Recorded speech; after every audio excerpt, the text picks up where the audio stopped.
just wanted to start off by apologizing for not having an episode of Minor League News and Brews. For the past couple of weeks here, I have been doing my due diligence to attempt to secure an interview with a person that I thought could shed some light on the Pirates, and more succinctly, Ben Cherington and company's recent decision not to renew the contract of international scouting director Junior Vizcaino.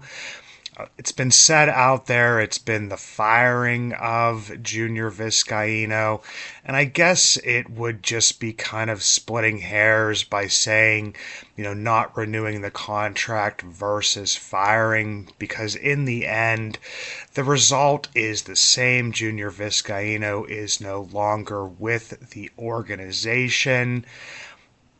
Unfortunately, this person has canceled and rescheduled with me approximately, I'm looking at it right now, probably 11 to 12 times at the moment. The most recent canceling and now not even giving a rescheduling date happened within about the past 20 minutes. The first cancellation was my fault.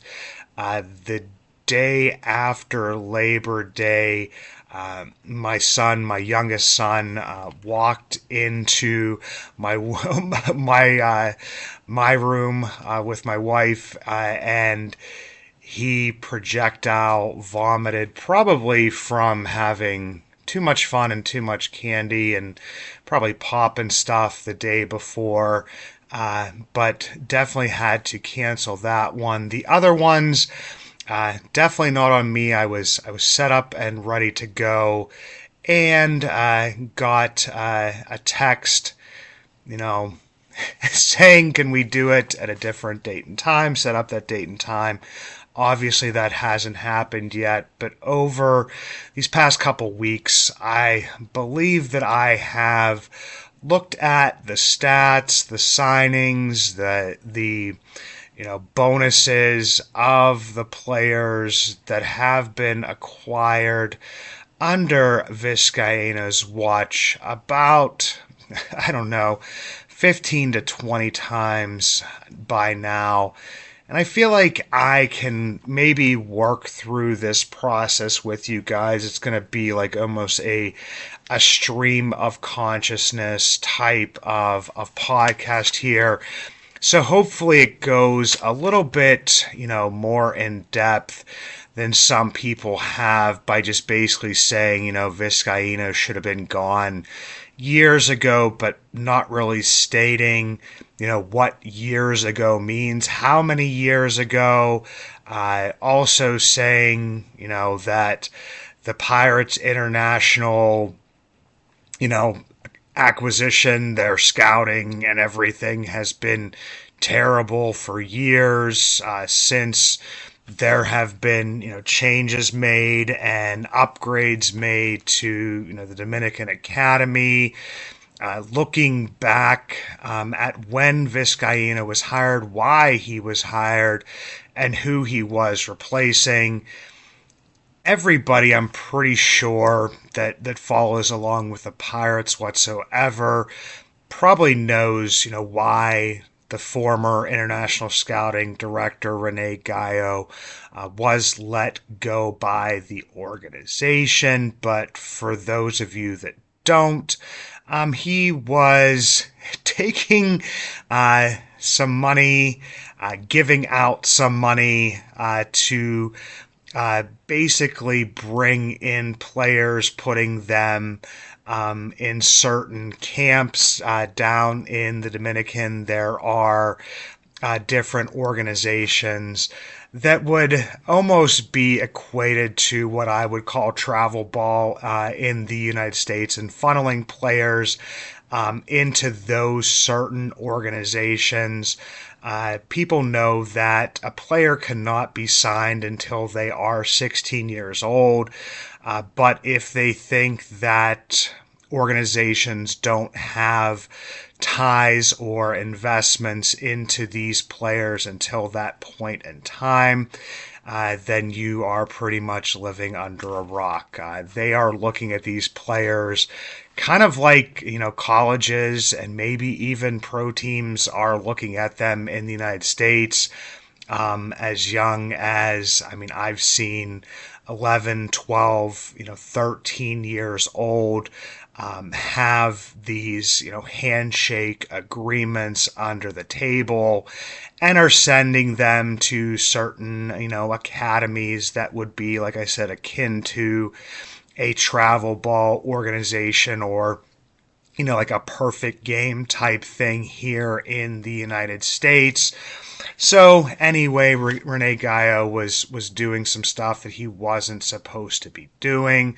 So you bring in Junior Vizcaino. He was hired on December 1st, 2017.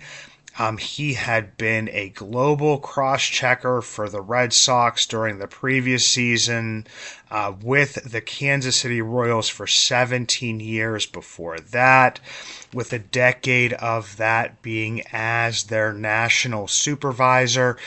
So definitely did have some scouting experience, but it wasn't really known as to how much ties he had into the international market, because the international market is its own beast, to a degree, explaining the stuff that Gaio had been doing. But you do have to have some of those relationships down there. So Vizcaino comes onto the job, and people kind of put some players, under his reign or under his watch or under his responsibility that I really can't, tie to him. Just because, you come on in December of 2017, you are in the middle of an international signing period. So, like I said before, these relationships had been built up, probably for years. The ties to certain, signings that were going to happen had been put in place prior to Vizcaino starting on the job. So, you're making these signings in, December of 2017 when Vizcaino was hired, the signings, into the late winter, early spring of 2018. And I would even go as far as the ones that start to happen during the next beginning of the next signing period. People have been talking about, the only person who has reached the major leagues under Vizcaino has been Luis Ortiz. He was signed at 19 years old on October 2nd, 2018 for $25,000. Obviously, Vizcaino, as the international scouting director, would have to sign off on such a deal.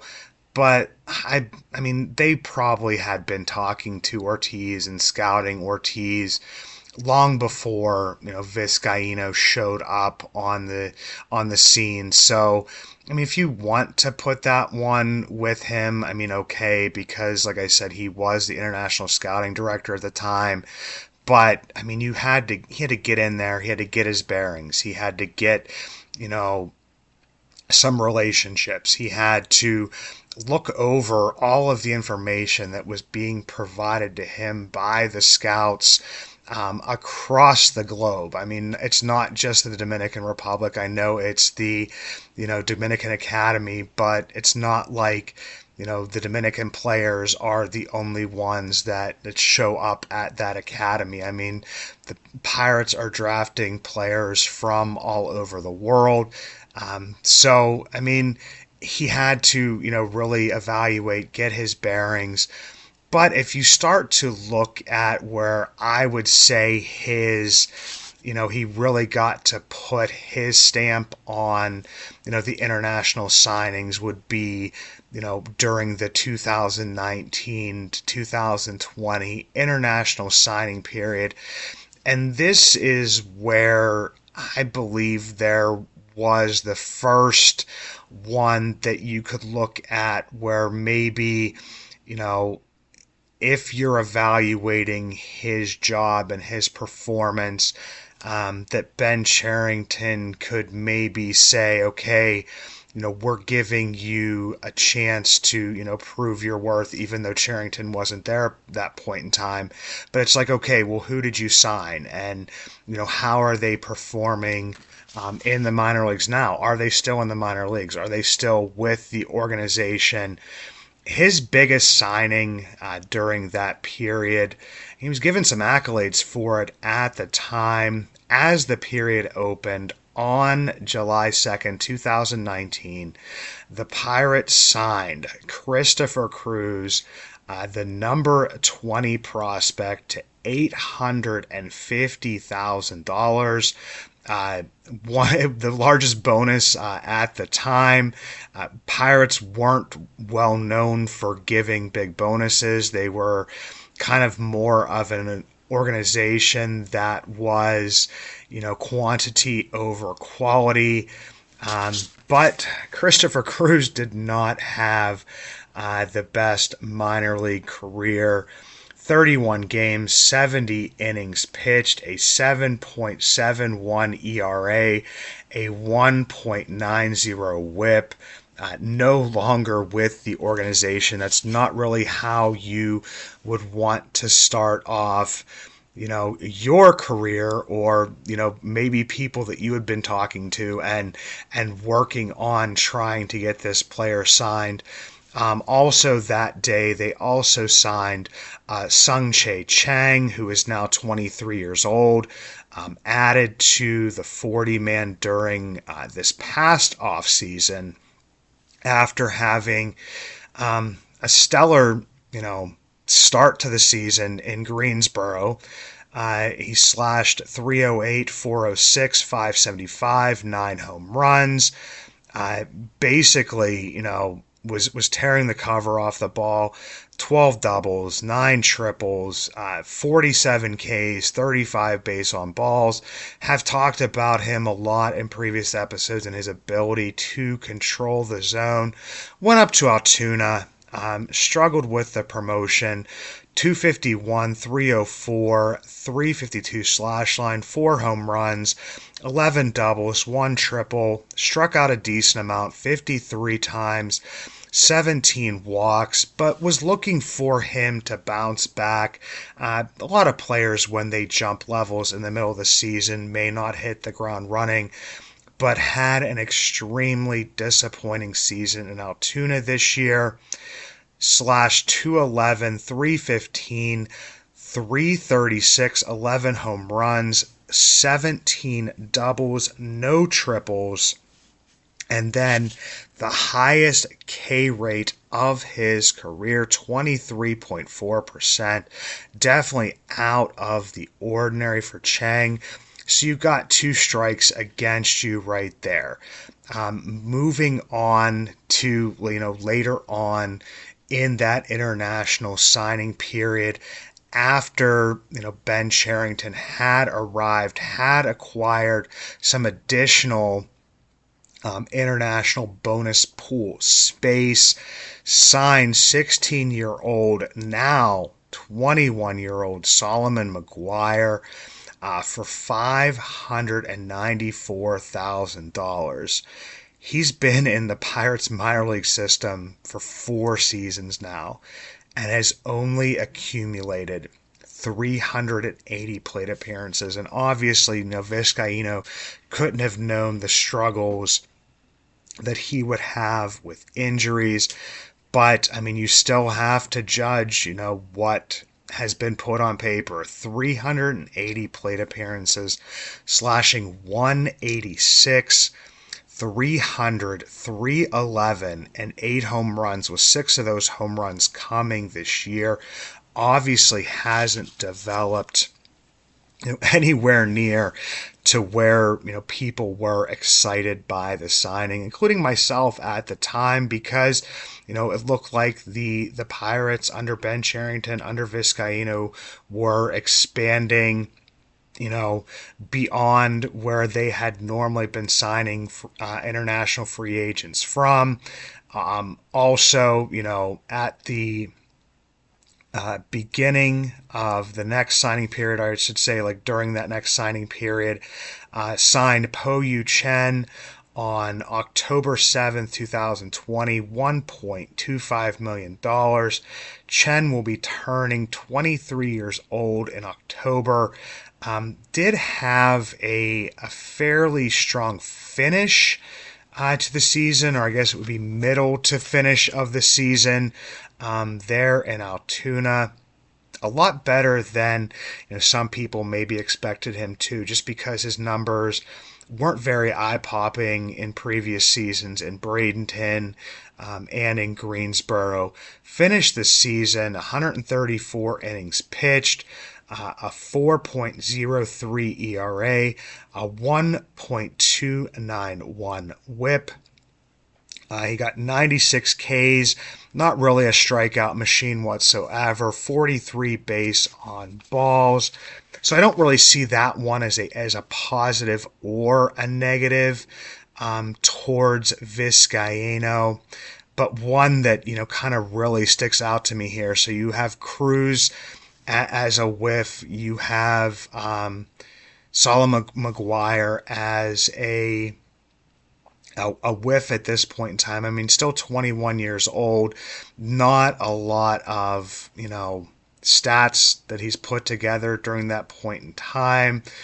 But, I mean, looking like a whiff at this point in time. And this is another one that's not a solid whiff at the moment, but seeing a player, take a step back. And that is Shailen Polanco. He is going to turn 21 on February 6th of next year, 2025. At the time of his signing back in January of 2021, he was seen as the 11th best international prospect by MLB Pipeline, number 8 on Baseball America.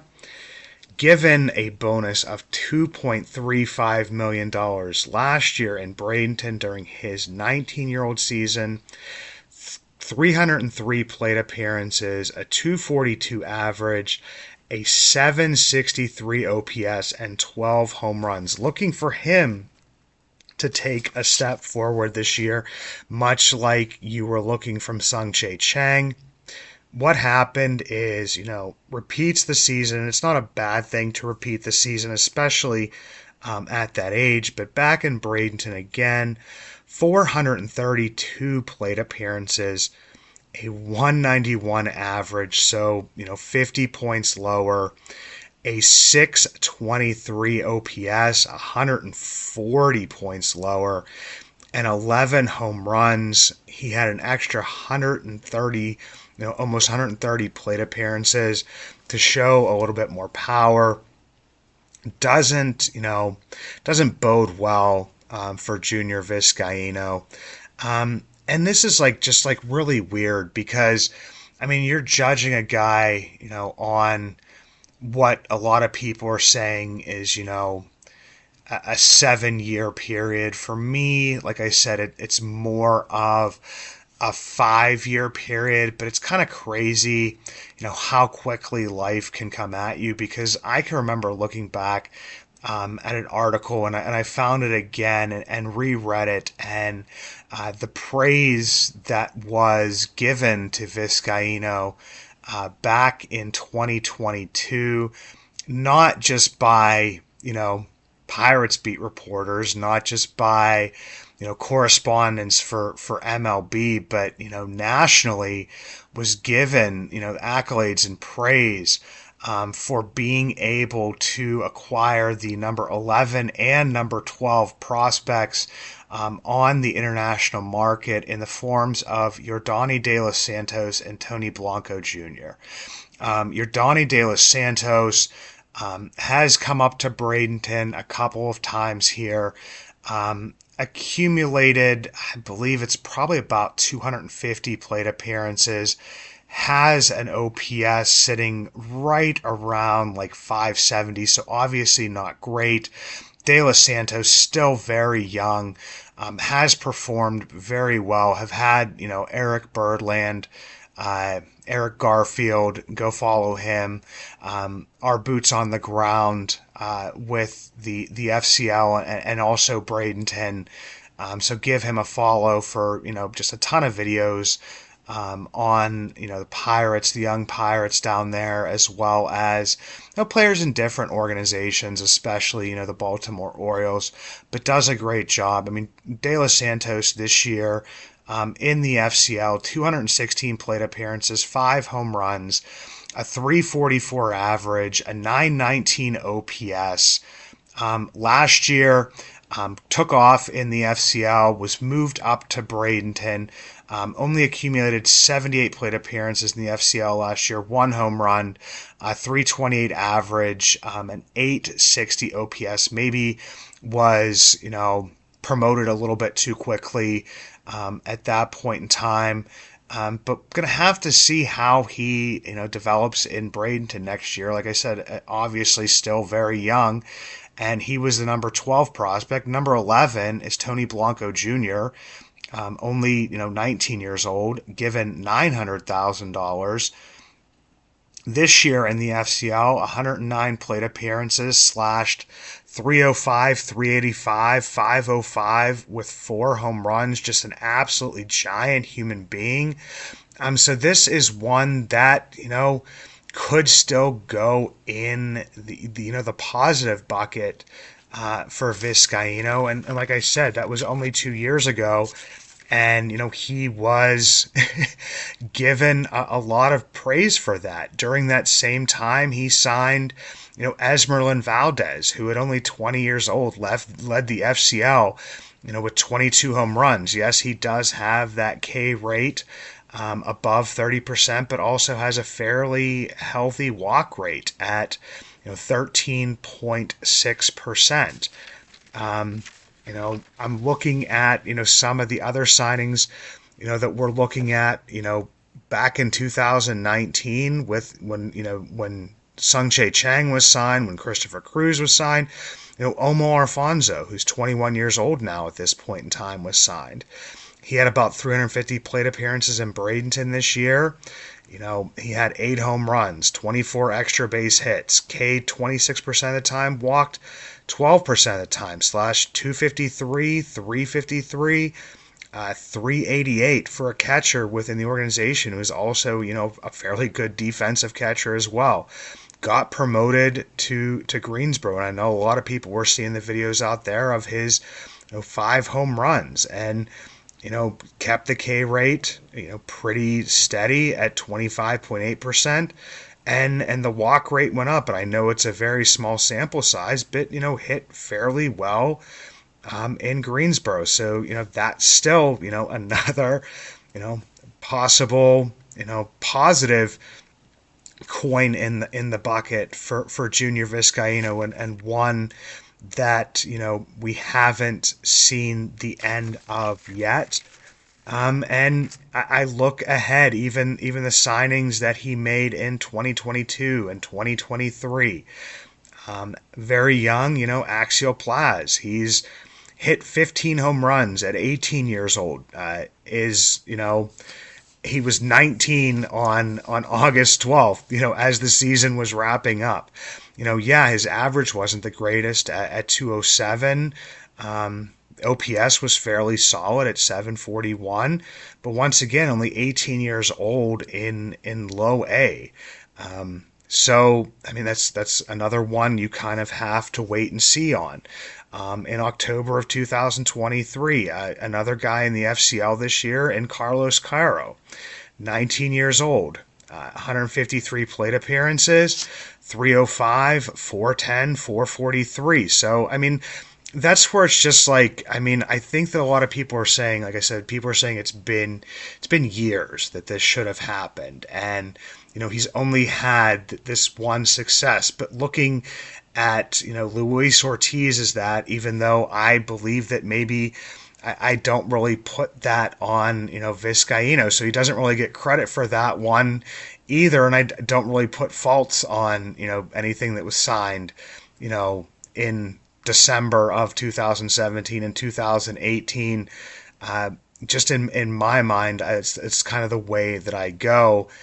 And, we haven't seen, what will happen with these young kids. I mean, everyone will talk about, getting the Ugandan in David Matoma and what he did in the FCL this year in his 22 innings pitched.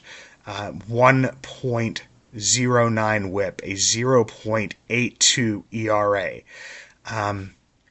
So yeah, I mean, that's where it's just like, I think that people were frustrated that we don't have a lot of those. We don't have those international superstars at this point in time. The only person that we're seeing, is Luis Ortiz, but then also not, looking into, the players that, could have had this, impact to be able to, and the negative impact to be able to, move, on from Vizcaino. Like I said, I mentioned Cruz, mentioned Solomon McGuire, also mentioned, who else did I mention here? Sorry about this. It's like a stream of consciousness, guys. I told you about that. As well, but looking at, a few of those players, the Shailene Polanco taking a step back. And then the other one is, I mean, it might have just been the straw that it broke the camel's back. And it's an extremely small sample size for a very young player, but in, January of this year, the Pirates signed who was seen as the number 12 prospect by Baseball America, and Baseball America, that was based on, the signing bonuses and how much a player was expected to get. 38th by MLB Pipeline, given a $2 million signing bonus. Braylon Brazoban, 17 years old, 170 plate appearances, a 155 average, a 485 OPS, 0 home runs, 61 Ks, 22 base on balls. And I mean, I know a lot of people will say, well, this is his first time in professional ball. Well, I mean, we've basically seen players that, Axial Plaza always look to, and go back and look at his numbers when he was only 16 years old in the Dominican Summer League. So for a player that you invest that much money in to kind of come out of the gates that slowly, I mean, that could have been, I wouldn't say the deciding factor, but like I said, just like, okay, this is kind of enough. You've been given this many years, and I'm not saying if Brazoban has a great year that Vizcaino is still there, but just I think there was enough cumulative things that we may find out that some of these players, it'll be like, okay, this player made it to the major leagues, and this player can be attributed to Vizcaino, just like I think with a Luis Ortiz, this player made it, and at least the scouting part of it can be attributed to Rene Gallo, in my opinion. So I mean, he's gone. They're going to be finding a new one, but I wanted to break this down a little bit more than just, making those blanket statements of, it's been too long, it's been years, and just giving you an example of some players that we could still see, have positive results coming out of, Vizcaino's tenure with the Pirates, and also, the ones that may have led to him and being not re-signed by the Pirates, fired, whatever you want to call it. But yeah, that's my take on the situation. Give me some feedback. Let me know what you think. A pitcher of beer, a pitcher of beer. Let's order another pitcher of beer. That pitcher of beer should come over here. I love that pitcher of beer. There are not going to be any top 5 Pirates prospects from me for this episode, as a couple of the seasons have wrapped up. I should say a few of the seasons have wrapped up with only the Indianapolis Indians left to play here, and that's just for another series. So going right into the beer reviews for this one, finally getting done with the beers that I sampled during my time down in Myrtle Beach, down in Surfside Beach. Like I said, didn't record for the past couple of weeks here. Sorry for that. I will have, another episode, I promise, coming next week with some beer reviews of one beer I picked up on the way home from work on a whim, a beer that my wife brought back from a time in, I guess it would be southwestern New York, and then just got back from Hershey Park with the family. I let the kids hang out at the pool a little bit after spending the day at the park. And sampled some local beers with the wife. But without further ado, let's wrap up the trip to Surfside, South Carolina. This would all be from Grand Strand Brewing Company. And these 2 beers, yep, sorry guys, only 2 beers this time, but it's the only ones that I had left. It's the Airbrush Hazy IPA coming in at 6.5%. My brother-in-law Josh actually picked this one up. Had a very cool can. Probably the reason why he picked it up, but it was a delicious hazy IPA. Give that one a 4.75. Knock it down to 4.25. And then there was the Salty Golfer, which I got because we went golfing, and I was a little bit of a salty golfer because it was the first time I had golfed in like 12, 13 years, and, played pretty terribly, had some good shots because it's like riding a bike at times. But I got this Salty Golfer, which is a pineapple blonde, which I'm not usually a fan of fruited type beers that are not a hazy IPA. Definitely, usually not a fan of the sours, fruit beers, whatever it would be. But this pineapple blonde had just a little hint of pineapple. Really liked it. A great sipping beer for the last day at the pool and the beach, coming in at 4.2%. I'm going to give this one a 400, and I'm going to knock that up to 425, so they both work out to be around the same if you happen to be down there. But until next time, everyone, let's go Indians, let's go Bucs, let's go off-season. Not really sure at this point in time. Once again, I apologize, and I will be back next week.